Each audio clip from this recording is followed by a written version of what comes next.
हाँ ਤਾਂ ਪਿਆਰੇ ਬੱਚੇ ਸਾਰਿਆਂ ਨੂੰ ਪਿਆਰ ਭਰੀ ਸਤਿ ਸ਼੍ਰੀ ਅਕਾਲ। ਹਾਂ ਬੇਟਾ ਆਪਾਂ ਸਾਲ 2023 ਦੇ ਜਿਹੜਾ ਵਿੱਚ ਨਵੋਦਿਆ ਦਾਖਲਾ ਪ੍ਰੀਖਿਆ ਹੋਈ ਸੀਗੀ ਉਹਦਾ ਗਣਿਤ ਵਾਲਾ ਪੋਰਸ਼ਨ ਕਰਦੇ ਪਏ ਆ। ਤਾਂ 41 ਤੋਂ ਲੈ ਕੇ 50 ਤੱਕ ਸਵਾਲ ਆਪਾਂ ਕਰ ਚੁੱਕੇ ਹਾਂ। ਹੁਣ ਬੇਟਾ ਆਪਾਂ ਸਵਾਲ ਨੰਬਰ 51 ਦੇ ਉੱਤੇ ਆ ਗਏ। ਤਾਂ ਬੇਟਾ ਕੁਝ ਸਵਾਲ ਥੋੜ੍ਹੇ ਜਿਹੇ ਸਮਝਣੇ ਪੈਂਦੇ ਆ ਸਾਨੂੰ ਵੀ ਪੁੱਛਿਆ ਕੀ ਆ ਉਹਦੇ ਵਿੱਚ, ਠੀਕ ਹੈ। ਤਾਂ ਕੁਝ ਸਵਾਲ ਸੌਖੇ ਨਿਕਲ ਜਾਂਦੇ ਆ, ਇਹ ਵੀ ਥੋੜ੍ਹਾ ਜਿਹਾ ਸਮਝ ਕੇ ਕਰਾਂਗੇ ਤਾਂ ਬੇਟਾ ਇਹ ਸਮਝ ਆ ਜੂਗੀ।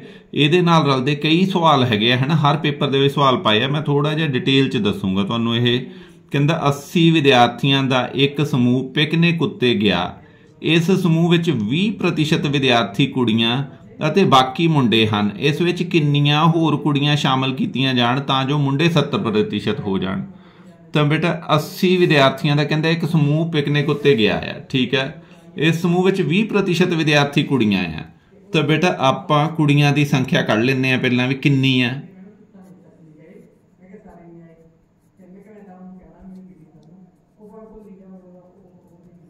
80 ਦਾ 20%, 80 ਗੁਣਾ 20/100 ਕਰ ਦਾਂਗੇ ਬੇਟਾ। ਇਹ ਕੁੜੀਆਂ ਨਿਕਲਣਗੀਆਂ, 0 ਨਾਲ 0 ਕੱਟੀ ਗਈ, ਆ 0 ਨਾਲ 0 ਕੱਟੀ ਗਈ, 8 ਦੂਣੀ 16। ਇਹਦਾ ਮਤਲਬ ਬੇਟਾ 16 ਕੁੜੀਆਂ ਆ ਇਹਦੇ ਵਿੱਚ, ਠੀਕ ਹੈ। ਪਰ ਉਹ ਕੀ ਕਹਿੰਦਾ ਪਿਆ ਕਿੰਨੀਆਂ ਹੋਰ ਕੁੜੀਆਂ ਸ਼ਾਮਲ ਕੀਤੀਆਂ ਜਾਣ ਵੀ ਕੁੜੀਆਂ ਦੀ ਸੰਖਿਆ 30% ਹੋ ਜੇ। ਵੈਸੇ ਕਿੰਨੀ ਹੈ 20% ਹੈਗੀ ਹੈ ਇਹ, ਠੀਕ ਹੈ। ਤਾਂ ਬੇਟਾ ਇੱਥੇ ਨਾ ਆਪਾਂ ਅਨੁਪਾਤ ਲਾ ਦਿੰਦੇ ਹਾਂ। ਅਨੁਪਾਤ ਜਦੋਂ ਅਸੀਂ ਲਾਉਣਾ ਆ ਇੱਥੇ ਇਹ ਬਣ ਜੂਗੀ ਬੇਟਾ ਕੁੜੀਆਂ ਦੀ ਸੰਖਿਆ, ਕੁੜੀਆਂ ਤੇ ਪ੍ਰਤੀਸ਼ਤ ਸੰਖਿਆ, ਪ੍ਰਤੀਸ਼ਤ ਹਿੱਸਾ ਮੰਨ ਲਓ, ਠੀਕ ਹੈ। ਫਿਰ ਕੁੜੀਆਂ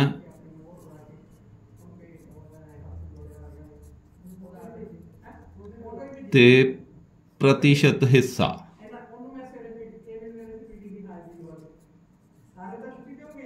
ਠੀਕ ਹੈ ਬੇਟਾ। ਇਹਦੇ ਵਿੱਚ ਕੀ ਹੁੰਦਾ ਬੇਟਾ, ਅਨੁਪਾਤ ਜਦੋਂ ਲਾਉਣਾ ਨਾ ਇਕਾਈ ਲਾਉਣ ਦੀ ਲੋੜ ਨਹੀਂ, ਸਵਾਲ ਸੌਖਾ ਹੋ ਜਾਂਦਾ ਪੁੱਤ। ਇਹਦੇ ਜੇ ਕੁੜੀਆਂ 16 ਆ ਤਾਂ ਪ੍ਰਤੀਸ਼ਤ ਹਿੱਸਾ ਕਿੰਨਾ ਬੇਟਾ 20% ਹੈ ਨਾ। 20% ਕੁੜੀਆਂ ਤੇ ਕੁੜੀਆਂ ਦੀ ਸੰਖਿਆ ਆਪਾਂ ਕੱਢ ਲਈ। ਹੁਣ ਉਹ ਕਹਿੰਦਾ ਵੀ ਕੁੜੀਆਂ ਦੀ ਸੰਖਿਆ ਜੇ ਕਹਿੰਦਾ ਕਿੰਨੀਆਂ ਹੋਰ ਕੁੜੀਆਂ ਤਾਂ ਜੋ ਮੁੰਡੇ 70% ਹੋ ਜਾਣ। ਮੁੰਡੇ 70 ਦਾ ਮਤਲਬ ਬੇਟਾ ਟੋਟਲ ਪਰਸੈਂਟ 100 ਹੁੰਦੀ ਹੈ ਤਾਂ ਕੁੜੀਆਂ 30% ਚਾਹੀਦੀਆਂ। ਇੱਥੇ ਬੇਟਾ ਸਾਨੂੰ ਦਿਮਾਗ ਲਾਉਣਾ ਪਊਗਾ ਵੀ 30% ਕੁੜੀਆਂ ਨਾਲ, ਕਿਉਂਕਿ ਗਿਣਤੀ ਕੁੜੀਆਂ ਦੀ ਪੁੱਛਦਾ ਪਿਆ ਕਿੰਨੀਆਂ ਹੋਰ ਕੁੜੀਆਂ ਸ਼ਾਮਲ ਕੀਤੀਆਂ ਜਾਣ। ਤੇ ਜੇਕਰ ਕੁੜੀਆਂ ਦਾ ਸੌਰੀ ਬੇਟਾ ਇੱਥੇ ਆਪਾਂ 30% ਹਿੱਸਾ 30% ਕਰਨਾ ਇੱਥੇ, ਠੀਕ ਹੈ। ਤਾਂ ਕੁੜੀਆਂ ਦੀ ਸੰਖਿਆ ਆਪਾਂ ਪਤਾ ਕਰਨੀ ਆ। ਆਹ ਚੀਜ਼ ਇਹਨੂੰ ਆਪਾਂ x ਮੰਨਾਂਗੇ। ਕੁੜੀਆਂ 16 ਤਾਂ ਪ੍ਰਤੀਸ਼ਤ ਹਿੱਸਾ 20 ਆ, ਕੁੜੀਆਂ x ਆ ਤਾਂ ਪ੍ਰਤੀਸ਼ਤ ਹਿੱਸਾ 30 ਹੋ ਗਿਆ ਬੇਟਾ। ਹੁਣ ਬੇਟਾ ਇਹਦੇ 'ਚ ਸਿੱਧਾ ਕ੍ਰਮ ਅਨੁਪਾਤ ਲੱਗਦਾ। ਜਦੋਂ ਇੱਕ ਚੀਜ਼ ਵੱਧਦੀ ਹੋਵੇ ਦੂਜੀ ਵੀ ਨਾਲ ਵੱਧਦੀ ਹੋਵੇ ਤਾਂ ਸਿੱਧਾ ਕ੍ਰਮ ਅਨੁਪਾਤ ਲੱਗਦਾ ਇੱਥੇ, ਠੀਕ ਹੈ। ਸਿੱਧਾ ਕ੍ਰਮ ਅਨੁਪਾਤ ਦੇ ਵਿੱਚ ਬੇਟਾ ਕਿਉਂਕਿ ਇਹ 4 ਟਰਮਾਂ ਬਣਦੀਆਂ ਸਾਡੇ ਕੋਲ, 1 2 3 ਤੇ 4। ਤਾਂ 4 ਟਰਮਾਂ ਦੇ ਵਿੱਚ ਕੀ ਹੁੰਦਾ, ਸਿੱਧੇ ਅਨੁਪਾਤ ਦੇ ਵਿੱਚ ਜਦੋਂ ਸਿੱਧਾ ਅਨੁਪਾਤ ਲਾਉਣਾ ਤਾਂ ਪਹਿਲਾ ਗੁਣਾ ਚੌਥਾ ਬਰਾਬਰੇ ਦੂਜਾ ਗੁਣਾ ਤੀਜਾ।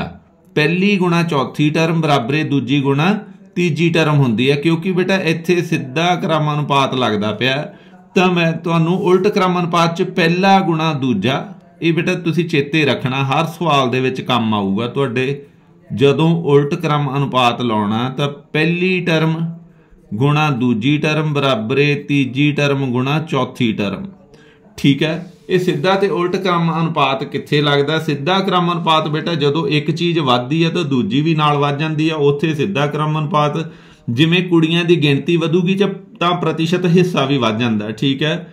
ਇੱਧਰ ਕੁੜੀਆਂ ਦੀ ਗਿਣਤੀ ਵਧੂਗੀ, ਪ੍ਰਤੀਸ਼ਤ ਹਿੱਸਾ ਜਿਹੜਾ ਕਹਿੰਦਾ 30 ਚਾਹੀਦਾ ਹੈ।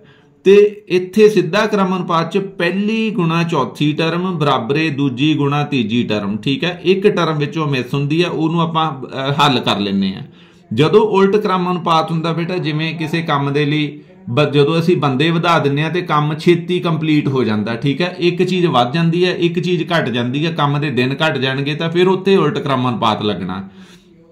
ਬਸ ਬੇਟਾ ਜੇ ਤੁਸੀਂ ਇਹ ਟਰਮ ਸਮਝ ਗਏ ਤਾਂ ਤੁਸੀਂ ਸਮਝ ਲਓ ਅਨੁਪਾਤ ਸਮਝ ਗਏ, ਠੀਕ ਹੈ। ਬਾਕੀ ਭਾਈ ਜੈਤਾ ਜੀ ਦੀਆਂ ਪੁਸਤਕਾਂ ਵਾਲਾ ਟੌਪਿਕ ਆਪਾਂ ਕਰਨਾ, ਉਹਦੇ ਵਿੱਚ ਡਿਟੇਲ 'ਚ ਦੇਖ ਲਿਓ ਤੁਸੀਂ ਤਾਂ ਤੁਹਾਨੂੰ ਪਤਾ ਲੱਗ ਜੂਗਾ।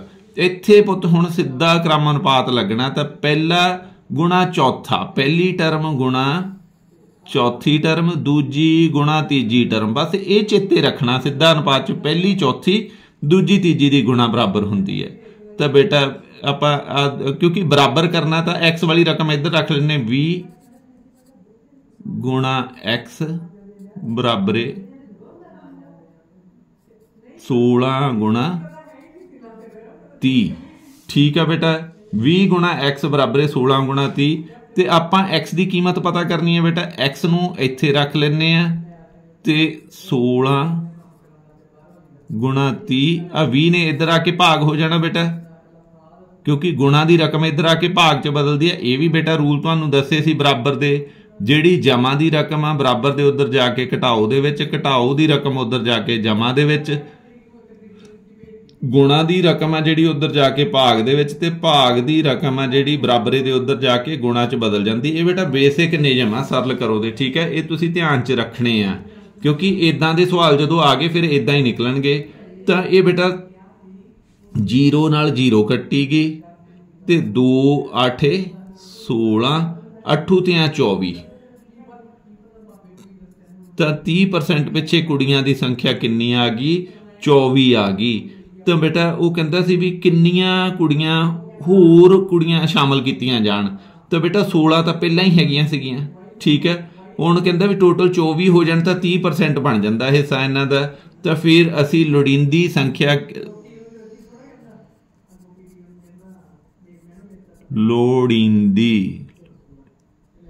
लोड़ींदी संख्या बराबरे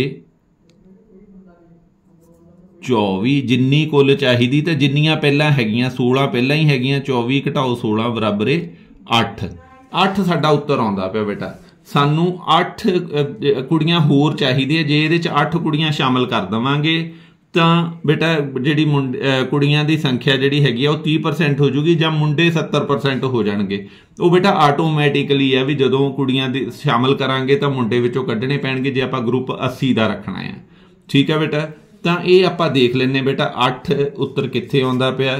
तो जदों बेटा असीं इहदा आंसर देखदे हां, ध्यान दे नाल देखो, तो आह पहला 16, दूजा 24, तीजा 12 ते चौथा आंसर साडे कोले 8 दिता होया। तो 8 ही बेटा आपां कैलकुलेट किया, 8 नूं एज ए राइट आंसर असीं टिक कर देवांगे। ये सीगा बेटा इहदा सवाल नंबर 51।